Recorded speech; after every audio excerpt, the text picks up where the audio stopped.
Se salta Evelyn Matei desde el año 74 al 78. ¿Qué ha pasado en todos esos años? Bueno, en todos esos años es donde hubo más muertos y donde la represión fue más sangrienta. En columnas anteriores hemos dicho que la conmemoración de los 50 años del golpe militar el año 2023 fue un trago amargo para el gobierno de Boric. No solo porque fue una conmemoración deslucida, no solo porque no vinieron grandes invitados, sino porque por primera vez comenzó a analizarse el gobierno de Salvador Allende con un sentido más crítico, menos apasionado. O sea, sin esa torpe idolatría propia de un adolescente que manifiesta Boric hacia Allende, sino más bien con una mirada más equilibrada y serena.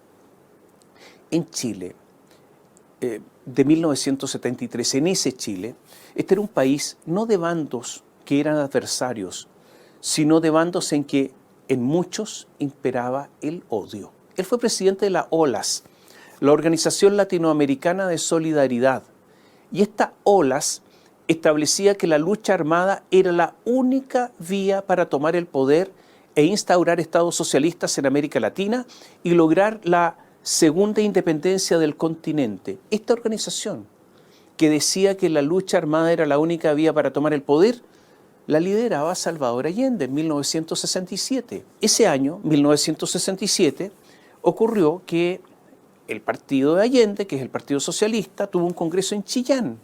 ¿Y qué acordó el Partido Socialista en forma oficial en esa época? Lo leo, textual. El Partido Socialista, como organización marxista-leninista, plantea la toma del poder como objetivo estratégico a cumplir por esta generación para instaurar un Estado revolucionario que libere a Chile de la dependencia y del retraso económico y cultural e inicie la construcción del socialismo. La violencia revolucionaria es inevitable y legítima. Las formas pacíficas o legales de lucha, reivindicativas, ideológicas, electorales, esas formas pacíficas no conducen por sí mismas al poder. El Partido Socialista las considera como instrumentos limitados de acción incorporados al proceso político que nos lleva a la lucha armada. O sea, la llamada democracia burguesa no servía para alcanzar el poder. Naturalmente que en todo esto había, usted lo comprenderá, una gigante, una enorme frivolidad. En 1970, antes de que asumiera Allende, Chile, y esto lo conoce poca gente, Chile tenía el aparato estatal más grande de América Latina después de la Cuba comunista. O sea, Chile ya era un país bastante socialista. Es verdad que la dictadura militar sentó las bases de un enorme desarrollo que logró que Chile, siempre un país muy modesto en Latinoamérica, que estaba por allá abajo, lograra en muchos aspectos el primer lugar en esta parte del mundo. Todo esto es cierto. Y es un hecho también que durante el régimen o el gobierno de Salvador Allende, la Corte Suprema como la Cámara de Diputados en varias oportunidades reclamaron a Allende de las ilegalidades que cometía. Lo he dicho en otras columnas. La obra o las obras de Daniel Mansuy, la obra póstuma de Patricio Elwin, otras obras que se publicaron o se reeditaron, como la de Genaro Arriagada, con ocasión de los 50 años del golpe de Estado, se transformaron al final del día, en 2023, en una crítica feroz al gobierno de Salvador Allende. Y lo voy a reiterar porque para conocer a Allende, lo voy a repetir, es bueno leer el libro de Eduardo Labarca, Salvador Allende, Biografía Sentimental. El uso de resquicios legales, la decisión del gobierno de Allende de contribuir al incumplimiento de sentencias judiciales, la ilegal apropiación de empresas y varias cosas más, generó, entre otras cosas, se lo decía, un enorme odio entre muchos ciudadanos. Los partidos de la derecha y la democracia cristiana apoyaron el golpe de Estado. En la democracia cristiana hubo solo un puñado muy pequeño de militantes de la DC que se opuso a ese golpe. Y es posible también sostener que el golpe de Estado tuvo un apoyo mayoritario en el país. Y es verdad que 17 años después, después de todos los horrores que hubo bajo la dictadura del general Pinochet. Ese general obtuvo en el plebiscito ni más ni menos que cerca de un 44% de apoyo, una enormidad. Hay que decir que muchos de los que apoyaron el golpe, y esto también es cierto, jamás previeron la brutalidad de la represión y los años, la enorme cantidad de años en que los militares se quedarían en el poder. Jamás lo previeron, muchos de ellos. Y otros simplemente cerraron los ojos ante el reordenamiento del país y el establecimiento de las nuevas bases económicas. Son los llamados cómplices pasivos de los que habló Sebastián Piñera. Y también es cierto que Allende, al momento del golpe, estaba en verdad prácticamente caído. Y son varias las voces que indican que ese 11 de septiembre llamaría un plebiscito revocatorio para que fuera la ciudadanía la que determinaría si continuaba o no en el poder. Y es verdad también que Allende demostró una enorme valentía y serenidad ese 11 de septiembre. Es verdad que desde el primer momento, además, comenzaron las torturas. Y a mí me gustaría saber cómo un ejército formado en democracia ya sabía torturar. Pero esto da para otra columna. Y es verdad que inmediatamente después del 11 de septiembre, inmediatamente, comenzaron los fusilamientos sumarios. A diferencia de Evelyn Matei, estimo que fueron cobardes asesinatos y no eran, como dice ella, inevitables. Por último, si nos acogemos a las leyes de la guerra, porque según Matei hubo guerra civil, en la guerra no se fusila a los prisioneros. El asesinato del excomandante en jefe del ejército Carlos Prats y su esposa Sofía Cuthbert, mediante la activación de una bomba que fue colocada en su automóvil en Buenos Aires, fue en 1974. O sea, ¿era de los muertos inevitables? Los autores fueron agentes del régimen chileno. Yo me niego a pensar que estas son muertes inevitables. El padre de Carolina Toá, José Toá, fue detenido y enviado prisionero al extremo sur chileno, a la isla Dawson. Toá había sido ministro de Defensa. Posteriormente lo trasladaron a Santiago y estuvo en el hospital militar. Toá había sido ministro de Defensa, por lo que tenía una relación muy cercana y conocía muchísimo a Pinochet. Habían tenido muchas actividades sociales juntos, se conocían mucho. Cuando estaba José Toá detenido, la madre de Carolina Toá, Moy, consiguió una entrevista con Pinochet. Pinochet la recibe. Y la recibe en forma fría, como si no se hubieran conocido casi nunca. Señora, ¿qué se le ofrece?, le preguntó. Perdóneme, no vengo a hablar con el presidente de la Junta. Vengo a hablar con Augusto Pinochet, a quien conozco desde hace tiempo. Vengo a pedirte que me devuelvas a mi marido inmediatamente. Quiero que me lo devuelvas porque está mal, porque ha habido problemas, porque ha sido sacado de su recinto hospitalario sin autorización médica. Cualquier cosa que le pase en este momento puede ser gravísima. Necesito verlo, necesito estar con él. Pinochet le respondió: no me puedes pedir esto. Esto no lo puedo hacer yo. Seguramente la FACH, la Fuerza Aérea, tendrá algún cargo contra tu marido. Tú tienes que agradecerme, Moy, que me hayas pedido audiencia. Y le dijo, tú tienes que agradecerme, Moy, que me hayas pedido audiencia y en menos de 12 horas te la haya concedido. Ese era el trato que comenzó después del 11 de septiembre.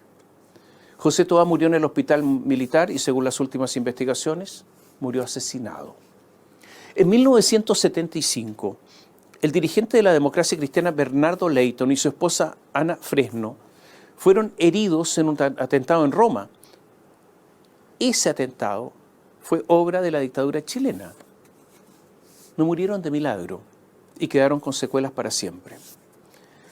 El 21 de septiembre de 1976, un agente del régimen asesinó mediante una bomba adosada a su auto al ex canciller Orlando Letelier y a su secretaria Ronnie Moffitt, ni más ni menos que en Washington. O sea, el brazo de los asesinatos, el brazo de la dictadura para cometer asesinatos se extendía incluso fuera de nuestro país. Todas las mañanas el coronel Manuel Contreras, el jefe de los servicios de seguridad de la represión, se reunía con el general Augusto Pinochet y le informaba de lo que ocurría. El asunto entonces no era de algunos loquitos que se hicieron cargo, como dijo la candidata. Hubo un cuartel de detención del que nunca se supo. Era el cuartel Simón Bolívar.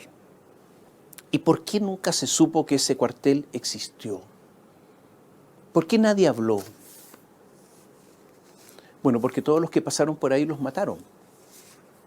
De su existencia conocemos por una gente que finalmente habló. ¿Cómo se llama esa gente?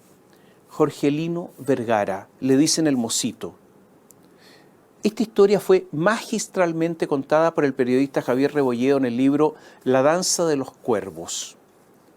Tuve la oportunidad de hacer una entrevista a Jorgelino Vergara, el Mocito, hace ya años, y usted la puede encontrar en YouTube para formarse su propia opinión. Si escribe y busca en YouTube, ex agente de la DINA relata los horrores y el exterminio en el cuartel Simón Bolívar, la va a encontrar. El general de la Fuerza Aérea, Gustavo Lee, uno de los duros en los primeros días del golpe, entró en abierto conflicto con Pinochet.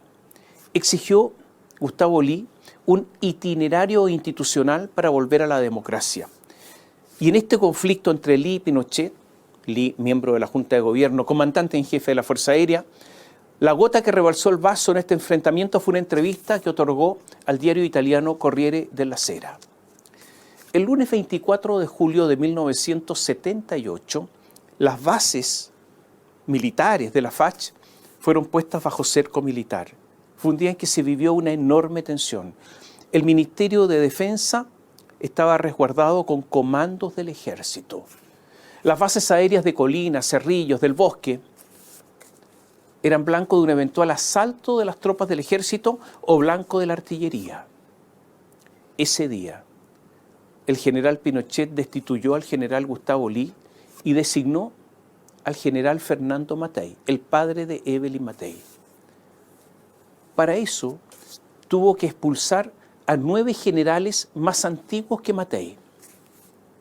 Fernando Matei tenía que ascender a los generales menos antiguos, porque había corrido, se habían ido estos 9, él había asumido la comandancia en jefe y los que le seguían tenían que asumir nuevas funciones. Lo cuenta Ascanio Cavallo en su Historia oculta del régimen militar. Matei entonces cita al general que seguía, al general Enrique Ruiz, quien había sido su compañero de curso. En términos coloquiales le comunica su designación y le manifiesta la esperanza de que colaborara con él. Le tendió la mano. El general Ruiz se conocían de toda la vida, compañeros de curso. Se puso las 2 manos atrás y le dijo: mira, perdona, yo te quería advertir que no siguieras, que no estaré nunca dispuesto a colaborar para... Y lo interrumpe Matei, el general. Parece que eso sería todo, general, para afuera. Y así, en forma casi similar a esto que le he contado, casi con el mismo diálogo, uno a uno, otros 10 generales no aceptaron la destitución de Lee ni obedecer a Matei. 9 generales para arriba, 10 generales hacia abajo de Matei se fueron. Y Matei fue el único general de la Fuerza Aérea que se quedó ahí. En ese momento, Chile vivía una casi guerra con Argentina y la Fuerza Aérea de Chile quedó absolutamente descabezada. Así asumió el general Matei la comandancia en jefe de la Fuerza Aérea y muchas veces dijo que lo había hecho por responsabilidad frente al conflicto con Argentina, entre otras cosas. Miércoles, nos saltamos varios años, miércoles 5 de octubre de 1988. El país vivía una enorme tensión, una tensión distinta.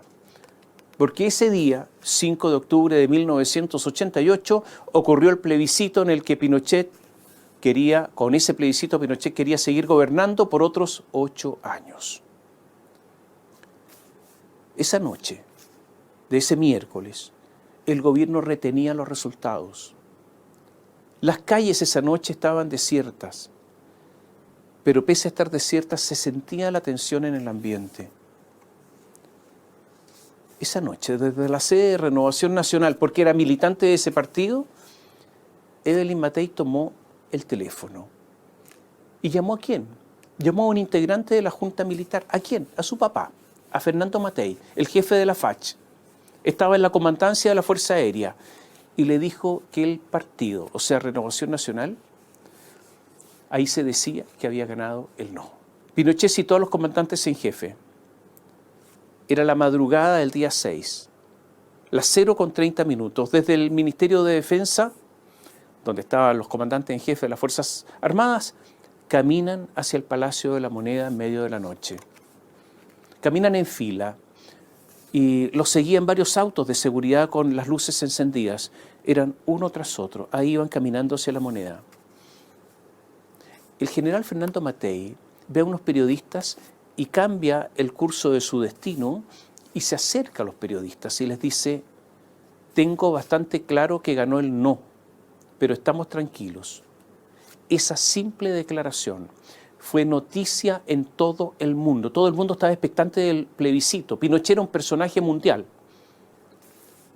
En las sedes del no, escuchar esa declaración provocó aplausos y gritos de entusiasmo, porque un miembro de la Junta Militar reconocía la derrota.